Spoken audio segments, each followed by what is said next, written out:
შეხვედრა, რომელზეც უკრაინა და მისი პარტნიორები დიდ იმედებს ამყარებენ, განუსაზღვრელი ვადით გადაიდო. ამერიკის, საფრანგეთის, ბრიტანეთის, გერმანიისა და უკრაინის წარმომადგენლებს შორის მოლაპარაკებები ოფიციალურ დონეზე გაგრძელდება, თუმცა ის მედიისთვის დახურული იქნება. ხუთ ქვეყანას შორის დაგეგმილი მოლაპარაკებების გადადების მიზეზად რუსეთის სპეკულაციების სახელდება. გარდიანის ინფორმაციით, მოლაპარაკებების ჩაშლა ტერიტორიულ დათმობაზე წასვლასთან დაკავშირებით უკრაინის უარს და ამერიკული გეგმის ერთ-ერთი ძირითადი პუნქტის უგულებელყოფას უკავშირდება. ირკვევა, რომ ამერიკის სახელმწიფო მდივანმა ლონდონში ჩასვლა სწორედ უკრაინის პოზიციისა და რუსეთის უკმაყოფილების გამო გადაიფიქრა. მის შემდეგ კი ვიზიტი საფრანგეთისა და გერმანიის პირველმა დიპლომატებმაც გააუქმეს.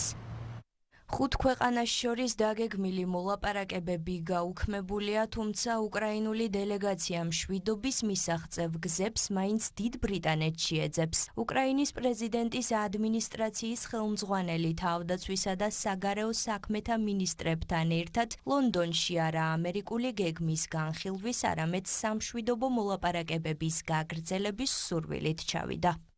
ყველაფრის მიუხედავად, ჩვენ მშვიდობის მისაღწევად ვიმუშავებთ. როგორც პარიზში შევთანხმდით, იმ ამერიკელ და ევროპელ კოლეგებს შევხვდებით, რომლებიც ამჟამად ლონდონში იმყოფებიან. მშვიდობისაკენ მიმავალი გზა მარტივი არ არის, მაგრამ უკრაინას სამშვიდობო ძალისხმევის ერთგული რჩება.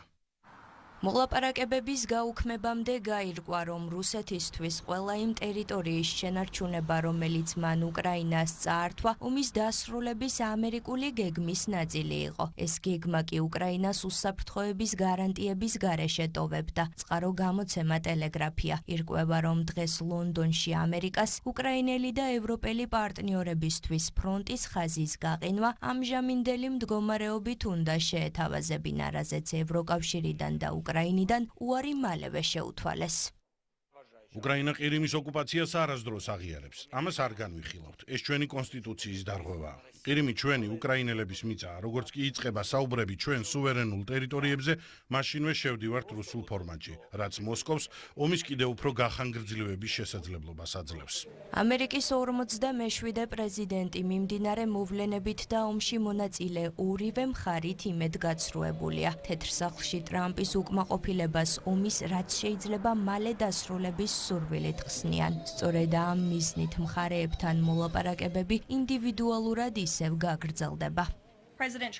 პრეზიდენტმა განაცხადა, რომ მკვლელობის დასრულება და მშვიდობა სურს, განმარტა ისიც, რომ ომის ორივე მხარით უფრო და უფრო ღიზიანდება. მოლაპარაკებები გრძელდება და იმედი გვაქვს ის სწორი მიმართულებით პროგრესირდება. სპეციალური წარმომადგენელი სტივ უიტკოფი ამ მიზნით რუსეთს კიდევ ერთხელ ეწვევა და ვლადიმერ პუტინთან საუბარს გააგრძელებს.